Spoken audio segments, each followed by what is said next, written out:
Halo, Assalamualaikum warahmatullahi wabarakatuh. Jumpa lagi dengan saya, Freddy Sudaryanto. Seperti biasa, kasus Jalan Cagak Subang.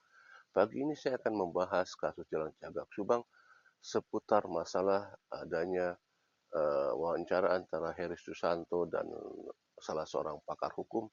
Mari kita dengarkan.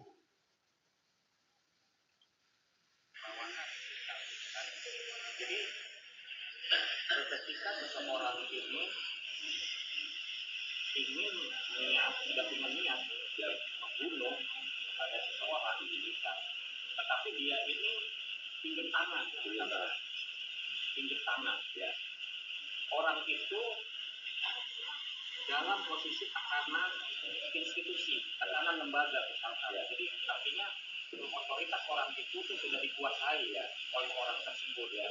Sehingga ketika dia ini diperintah orang otorita ya untuk melakukan suatu pembunuhan misalnya, artinya secara pribadi dia tidak punya kepentingan dan tidak punya niat untuk membunuh orang itu ya. Tetapi saya pinjam tangan ya. Nah itu di dalam kuhab itu kayak kalau nggak salah di pasal 4 jadi ketika seseorang ini melakukan suatu tindak pidana akibat ditekan ya, karena dia sendiri tidak punya kepentingan terhadap itu sebenarnya unsur meringankannya sangat tinggi. Unsur meringankannya sangat tinggi karena apa tadi sudah jelas bahwa di dalam tindak pidana itu niat jahat. Sedangkan niat jahat itu kan tidak bisa diukur dengan durasi waktu ya, dan tidak bisa dibuktikan bahwa dia itu niat jahat atau tidak. Tetapi setidaknya pihak penyidik ini akan dapat membongkar dari serangkaian peristiwa ini dari beberapa keterangan saksi-saksi misalkan. Jadi rangkaian peristiwanya seperti apa? Jadi perannya dia ini pada saat kejadian itu posisinya ada di mana, gitu kan? Datangnya spontan atau memang awalnya sudah ada ngobrol. Ini sedikit disampaikan aja kepada ketua ya, sesuai dengan rekon kemarin.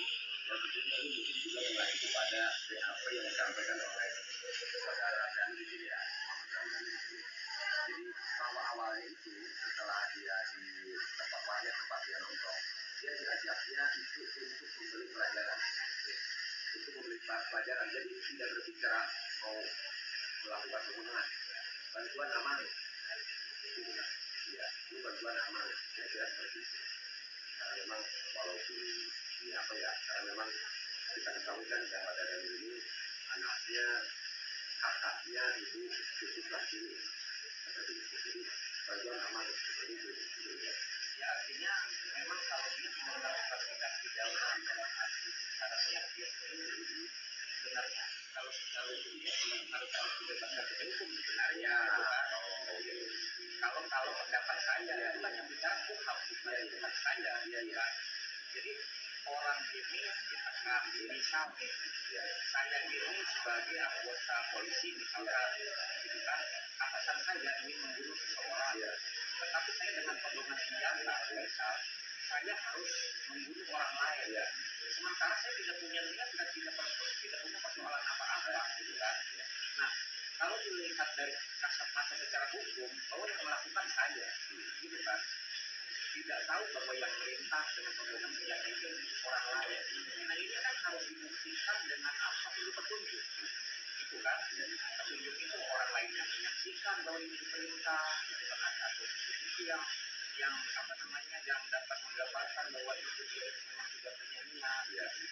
Atau dia meskipun tidak dibebaskan karena peranannya itu memotong, gimana, tapi karena dia posisi di dalam tekanan, ya itu unsur meringankan sebenarnya ada di depan mata meskipun tidak dibebaskan karena apa?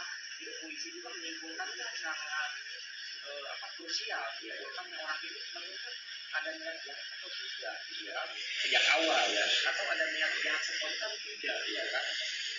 Sebab yang namanya pembunuhan berencana ini, konsep pembunuhan berencana itu sudah direncanakan ya, dan perencanaan itu juga tidak diukur dengan durasi waktu, bisa sebulan, bisa enggak. Jadi spontan orang bisa merencanakan untuk membunuh yang lain seperti itu ya. Nah, ketika ada unsur-unsur perencanaan ya berarti kan serangkaian. Tetapi kalau memang dia benar seperti apa yang dia terangkan sendiri kan sebenarnya unsur pidana itu polisi itu lebih percaya kepada saksi yang dibuat tersangka. Jadi tersangka itu punya hak untuk membantah, bisa saja untuk mengakui ya. Itu karena kan di dalam UKP ini derajat keterangan terdakwa itu di nomor kelima. Artinya terdakwa itu boleh menolak, boleh ngaku. Dan biasanya keterangan terdakwa itu yang sifatnya penolakan itu sudah dipertimbangkan oleh hakim gitu. Tetapi polisi yang jelas bahwa tersangka ini mau aku mau tidak, bahwa polisi juga memiliki minimalnya dua alat bukti yang sah berdasarkan hukum. Makanya bisa diterangkan dari kata oke jelas kesimpulan. Oke, jadi kalau itu adalah niatnya, dilihat dari niatnya. Apakah kasus ini adalah kasus berencana atau tidak? Kemudian kalau kita lihat di percakapan ini ya antara Hedi Susanto dan pakar hukum, apakah ini perencanaan? Tetapi kalau kita lihat di sana bahwa di Pecel Lele terjadi pembicaraan, adanya mau ada memberikan pelajaran dan katanya aman dan itu memberikan pelajaran kepada siapa? Kedua almarhumah seperti itu. Apakah sekarang pertanyaannya, apakah memang di percakapan, di pembicaraan, di Pecel Lele, Pak Yosep ada memerintahkan Danu untuk ada pembunuhan? Nah ini kita belum tahu ya. Apakah hanya berniat untuk memberikan pelajaran, bukan ada niat pembunuhan? Di sana pembicaraan di Pecel Lele itu yang jadi krusial. Nanti akan kita dengar di press rilis pihak kepolisian. Dan juga kita kita coba dalami di prarekonstruksi kemarin. Kita lihat bahwa Danu dan Pak Yosef berangkat ke TKP.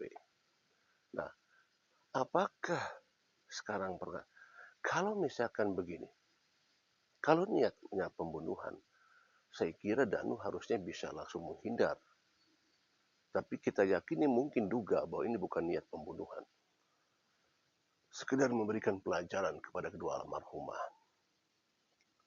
Danu masuk, Pak Yosef masuk, tapi Danu tidak masuk adalah di uh, halaman samping garasi. Dan itu pun memang jadi pertanyaan, kenapa Danu kok tidak masuk sama-sama? Oke lah, akan mengakibatkan sesuatu hal menurut Pak Yosef misalkan. Pak Yosef masuk. Apakah pada saat masuk itu di jam 10, di jam 9.40 kemudian Arigi masuk, terjadi sesuatu hal di sana? Kalau misalkan niatnya hanya Pak Yosef sekedar untuk memberikan pelajaran, serta-merta kenapa harus membawa Danu dan juga membawa Arigi, kemudian hadir di sana kurang lebih beberapa menit setelah Pak Yosef masuk, kemudian diikuti oleh Danu masuk. Apa yang terjadi di sana sebenarnya? Apakah memang niat tidak ada pembunuhan, tidak ada niat berencana pembunuhan, atau hanya sekedar memberikan pelajaran? Kalau hanya sekedar memberikan pelajaran, saya kira tidak perlu adanya Danu dipanggil dan tidak perlu adanya Arigi dan Abi masuk ke dalam TKP. Kalau sekedar hanya memberikan pelajaran bahwa dia masalah yayasan, masalah pembagian dan lain sebagainya, kenapa Pak Yosef memanggil? Untuk apa? Untuk membantu apa? Danu. Perannya Danu itu untuk membantu apa sehingga Pak Yosef memanggil Danu? Kalau memang niatnya hanya memberikan pelajaran, apakah fungsi daripada Danu? Apakah fungsinya hanya sebagai saksi untuk perbincangan masalah pembelajaran kepada kedua almarhumah? Dan fungsinya juga apa Abi dan Arigi di sana? Ini yang sampai mungkin bisa dijadikan sebagai pelajaran buat kita. Mereka niat dari Pecel Lele, apakah memang niat membunuh atau tidak?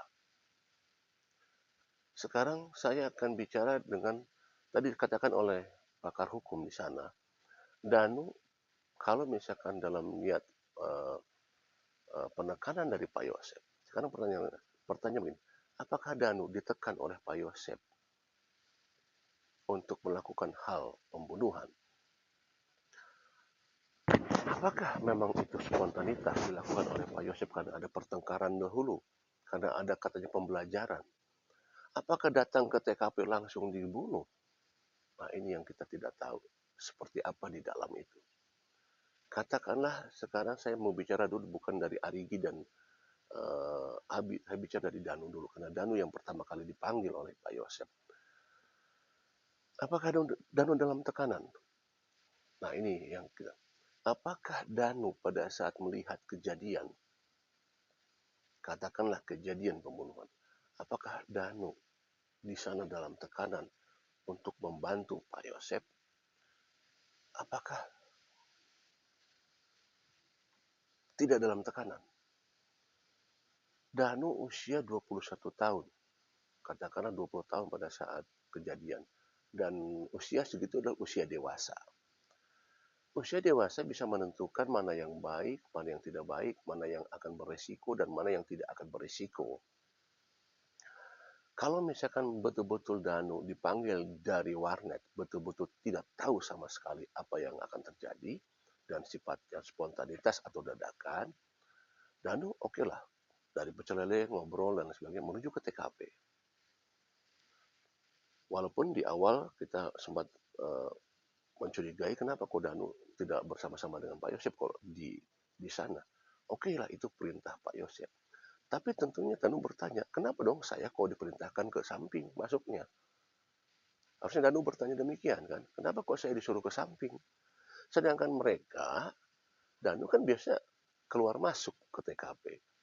Ya, malah beberapa hari sebelumnya pernah masuk juga ke TKP. Sebelum kejadian maksud saya. Nah terus kenapa sekarang tiba-tiba diperintahkan oleh Pak Yosef suruh masuk, suruh tunggu di luar, jangan masuk. Tentunya Danu kan berpikir juga, oke lah mungkin ngikutin apa ya pengennya Pak Yosef supaya tidak tidak membuat jadi risuh karena mereka mau bicara khusus misalkan seperti itu ya, oke lah. Nah sekarang pada saat di dalam, pertanyaannya pada saat Danu melihat kejadian yang sifatnya kriminal, membacokkan, apa yang ada terlintas di pikiran Danu pada saat itu? Kalau memang Danu betul-betul spontanitas dari warnet ke pecel lele menuju ke ke ke TKP. Apa yang ada di pikiran Danu pada saat melihat misalkan eksekutornya misalkan Pak Yosef misalkan ya. Pada Pak Yosef melakukan suatu eksekusi baik itu dengan alat ataupun dengan tidak dengan alat. Apa yang ada di pikiran Danu pada saat itu? Sekali lagi kalau ini kita poinnya bukan belum ada tekanan dari Pak Yosef. Ya, kalau memang betul-betul pure bahwa dan tidak tahu apa-apa di perbincangan itu hanya sekedar untuk membantu Pak Yosef, tidak dalam tekanan misalkan, apa yang ada di pikiran Danu pada saat Pak Yosef melakukan suatu eksekusi, misalkan sekali lagi kalau Pak Yosef yang melakukan eksekusi itu, Danu usia 20 tahun sudah dewasa. Apakah tidak terpikir di pikiran Danu untuk lari, untuk menghindar dari sana? Ini kasus pembunuhan loh, yang dikatakanlah kalau misalkan ada pembacokan dan lain sebagainya. Ini bukan motong ayam,